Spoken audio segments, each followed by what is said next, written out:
Hello investors, मैं आपका स्वागत करता हूं आपके अपने YouTube channel the smart investor पर।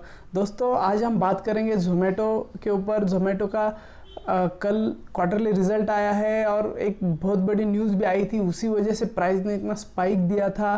तो हम इसके ये टेक्निकल चार्ट पे हम बाद में बात करेंगे, पहले हम इसका फंडामेंटल एनालिसिस करेंगे, न्यूज़ एनालिसिस करेंगे और इसका क्वार्टरली रिजल्ट का एनालिसिस करते हैं। टेक्निकल चार्ट पे क्या पैटर्न बन रहे हैं, किस तरीके से प्राइस वर्क हो सकती है, टारगेट क्या होंगे और सपोर्ट कहाँ पे होगा, ये हम बाद में देखेंगे। हम पहले इसका फंडामेंटल न्यूज़ एनालिसिस करते हैं।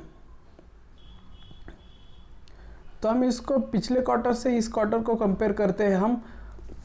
तो यहाँ पर देखिएगा, सेल्स की मैं बात करूँ तो पिछले क्वार्टर में लगभग 844 करोड़ का सेल्स हुआ था, लेकिन इस क्वार्टर में सेल्स बिल्कुल बड़ा है।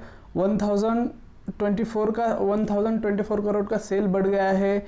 लेकिन अगर मैं एक्सपेंसेस की बात करूं तो पिछले क्वार्टर में लगभग 1220 था, तो इस क्वार्टर में 1560 करोड़ के एक्सपेंसेस आए हैं। एक्सपेंसेस क्यों आए उसकी वजह भी उन्होंने बताई हुई है, जो ब्रांडिंग और मार्केटिंग कॉस्ट और उसी तौर पे जो फ्यूल है, फ्यूल का भी कॉस्ट ज़्यादा आया था, इसीलिए वो एक्सपेंसेस बढ़ गए। इन्होंने एक्सप्लेनेशन दिया है ज़ोमैटो ने अपने एक क्वार्टरली रिजल्ट के जो डॉक्यूमेंट होते हैं उसमें उसका जिक्र है। तो यहाँ पर देखिए, ऑपरेटिंग प्रॉफिट की बात करूँ तो ऑपरेटिंग प्रॉफिट पिछले क्वार्टर में भी 770 के पास था, तो इस क्वार्टर में 536 के पास है।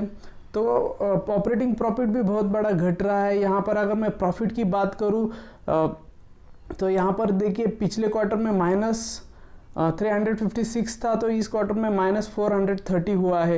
ये बहुत बड़ा मुझे ऐसा लग रहा है। आप यहाँ से आप क्वार्टर्स देख सकते हो, पिछले 4-5 क्वार्टर में कंटिन्यूसली लॉस में कंपनी चल रही है, फिर भी प्राइस में इतनी स्पाइक क्यों हो रही है? ऐसा क्यों हो रहा है कि लोग इसको लेना चाह रहे हैं? अगर मैं ईपीएस की बात करूँ तो ईपीएस यहाँ पे माइनस में बढ़ गया है। अगर पिछली बार ईपीएस -0.53 था, तो इस बार 0.55 हो गया है।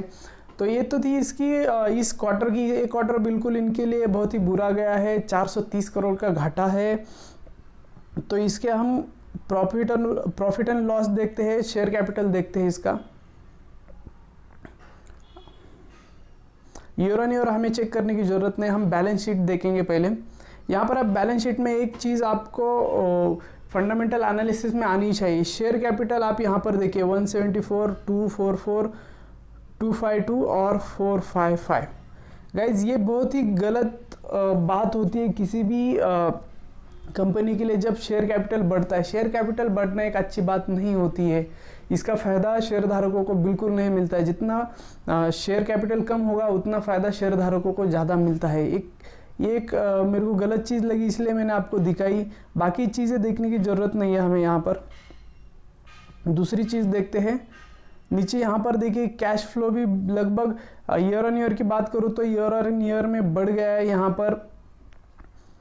तो इसकी न्यूज़ पे चलते हैं। अगर मैं क्वार्टरली एनालिसिस की बात करूँ तो बिल्कुल एक बात तो साफ है यहाँ पर कि क्वार्टरली रिजल्ट पिछले 5 ही क्वार्टर इसको निगेटिव गए हैं, और फिर भी प्राइस ऊपर बढ़ रही है।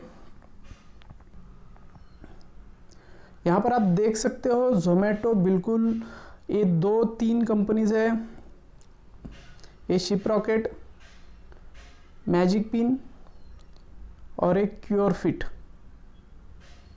ये लगभग 3 कंपनियां हैं। इसमें ये जो नए स्टार्टअप है, इनमें कंपनी लगभग $1 बिलियन इन्वेस्ट करने जा रही है। ये भी एक बड़ी चीज़ हो सकती है। इन्वेस्टमेंट की वजह से हमें यहाँ पे लॉस दिखाई दे रहा हो, या इन्होंने अलग से इसकी प्रोविजन की हो, तो ये एक इनके लिए एक अच्छी चीज़ है। जो नए स्टार्टअप में अगर ये आगे चल के स्टार्टअप अच्छे चलते हैं तो ज़ोमैटो के प्राइस में भी हमें यहाँ पर अच्छी बढ़ोतरी देके जा सकती है हमें यहाँ पर।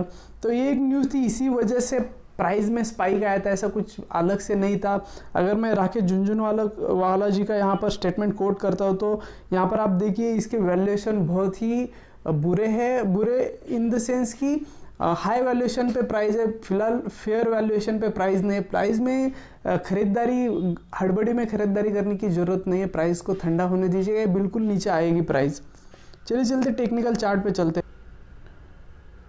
तो मैं टेक्निकल चार्ट की बात करूँ तो यहाँ पर आप देख सकते हो, यहाँ पे लोअर हाइज बनाते हुए स्टॉक नीचे जा रहा है और यहाँ पर एक स्पाइक आया है। शायद एक स्पाइक स्पेकुलेशन भी हो सकता है इसमें। बिल्कुल आप हड़बड़ी में बाइंग मत करना, प्राइस की तरह ऊपर नहीं जाने वाली, क्योंकि उसके लिए ऊपर एक मैग्नेटिक जोन है जो सबसे बड़ा रेजिस्टेंस उसके लिए होगा।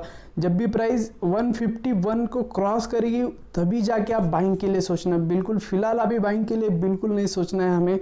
अभी यहाँ से प्राइस दो चीज़ें कर सकते हैं, यहाँ से एक हाई मार के यहाँ से इस तरीके से फिर से अपने मेन ट्रेंड को फॉलो कर सकते हैं। ये इसका मेन ट्रेंड है गाइज, और ये इसके माइक्रो ट्रेंड से जो नीचे ऊपर होते रहते हैं। लेकिन ये अभी इसके मेन ट्रेंड को अगर कल के दिन ये निगेटिव हो जाता है, आज के क्लोजिंग के नीचे कल क्लोजिंग दे देता है, तो बिल्कुल ये इसके जो मेन ट्रेंड है उसमें वो चला जाएगा और यहाँ से लोअर हाइज बनाते हुए ये फिर से इस रेंज तक आ जाएगा। 120 उसके लिए एक बहुत ही बड़ा सपोर्ट जोन है। यहाँ पर आप एक्यूमुलेशन कर सकते हैं, हम खुद यहाँ पे एक्यूमुलेशन करने वाले। हमारी इसी रेंज पे एक प्राइस है, यहाँ से ही हमने इसको बाय किया था, हम यहीं से इसको फिर से पिक करने वाले। हम हड़बड़ी में बाइंग नहीं करेंगे, 20 रुपये महंगा स्टॉक हम नहीं खरीदेंगे फ़िलहाल के लिए। तो आपको खरीदने की लेवल मैं यही दे रहा हूँ कि 120 के पास खरीदे। अगर और कुछ अच्छी न्यूज़ इसमें चली आती है या और कोई बड़ा इन्वेस्टर अगर इसमें आ जाता है तो मैं इसके लिए मैं आपको यहाँ से सजेस्ट कर सकता हूँ कि 151 के ऊपर अगर प्राइस चलने लगती है, उसके बाद मैग्नेटिक जोन अगर टूट जाता है इस तरीके से कुछ यहाँ से हायर लोज बनाते हुए मैग्नेटिक जोन टूट जाता है, तो आप बिल्कुल इसमें 150 के ऊपर आप फिर बाइंग कर सकते हो। लेकिन फिलहाल ये बाइंग का माहौल नहीं है, बिल्कुल मार्केट सेलिंग को है, तो आप बाइंग मत करिएगा स्टॉक में। ये जस्ट स्पेकुलेटिव मूव मुझे ही लग रही है, क्योंकि ऐसी कुछ बड़ी न्यूज़ नहीं है, इन्वेस्टमेंट की ही न्यूज़ है। ऐसे इन्वेस्टमेंट अगर कंपनीज़ है तो कंपनी अपना इन्वेस्टमेंट करती रहती है, तो मुझे ऐसा लग रहा है कि आपको होल्ड करना चाहिए। फिलहाल अपनी जो इन्वेस्टमेंट है इसको अभी होल्ड करिएगा जोमेटो के लिए, क्योंकि जोमेटो बिल्कुल इसी रेंज पे आएगा ऐसा मुझे लग रहा है। अब 120 के पास आता है तो प्राइस को बिल्कुल होल्ड करिएगा। नीचे मैंने लेवल दी रखी है, लेकिन मैं इसके बारे में मैं अगले वीडियो में बताऊंगा आपको ये लेवल्स क्या है। फिलहाल के लिए आप इतना ही ध्यान में रखना, क्योंकि यहाँ पर देखिए ट्रेंड बिल्कुल निगेटिव है। यहाँ पे लोअर हाइज बनाते हुए प्राइस नीचे गिर रही है। जब भी प्राइस में लोअर हाई बनते रहते हैं तब ऐसा समझ, जो टेक्निकल एनालिसिस की समझ रखते हैं उनको पता है, जब लोअर हाइज बनने लगते हैं जिगजैग पैटर्न में तो एक सेलिंग का फॉर्मेशन होता है, एक निगेटिव फॉर्मेशन होता है। तो इसमें एक पल्स आते रहते हैं इस तरीके के, तो आप इसमें हड़बड़ी में कूद के बाइंग करने की ज़रूरत नहीं है। इसको नीचे, ये अभी ठंडा हो रहा है, इसको नीचे आने दीजिएगा। नीचे आ जाता है ऐसा लोअर हाई बना के ये यहीं पर आ जाएगा। इसके मेन ट्रेंड इसमें इसका एक मेन ट्रेंड है, ये लोअर हाइज बनाते हुए आ रहा है, तो ये अपने मेन ट्रेंड को कंटिन्यू करेगा और बिल्कुल प्राइस 120 के पास चली आएगी। तो दोस्तों मेरे तरफ से मैं इसके अगर लेवल्स दे देता हूँ मैग्नेटिक जोन के, जब तक नीचे तब तक हमें इसको बाइंग नहीं करना है। बाइंग के लिए ना हमने यहाँ पर एक लेवल्स दिए 120, वहीं पर बाइंग करना है। अगर न्यूज़ कुछ अच्छी आती है जोमेटो में या बड़ा इन्वेस्टर कोई आ जाता है, अच्छी न्यूज़ आ जाती है, तो आपको बाइंग करना है। तो इस तरीके के जब पैटर्न बनते हैं हायर लोज के, यहाँ पर देखिए इस तरीके का कुछ पैटर्न बनने लगता है हायर लोज का, तो आप समझ लेना इसके अंदर फिर एक नई इन्वेस्टमेंट आ रही है, नई कुछ चीज़ें हो रही है। तो आप यहाँ से 151 के ऊपर आप बाइंग कर सकते हो। फिलहाल के लिए स्टॉक में हड़बड़ में बाइंग करने की ज़रूरत नहीं, प्राइस बिल्कुल आपके लिए बाइंग के लिए मेरे तरफ से 120.50 पैसे के ऊपर है। तो गाइज ये थी मेरी तरफ से जोमेटो की technical analysis, chart analysis, fundamental analysis और क्वार्टरली रिजल्ट एनालिसिस। तो दोस्तों आपको वीडियो कैसा लगा कमेंट में ज़रूर लिखना। अगर कोई सुझाव है वैसा भी आप कमेंट में लिख सकते हो, या अगर आप किसी और टॉपिक पे वीडियो चाहिए तो वो भी कमेंट में लिख देना।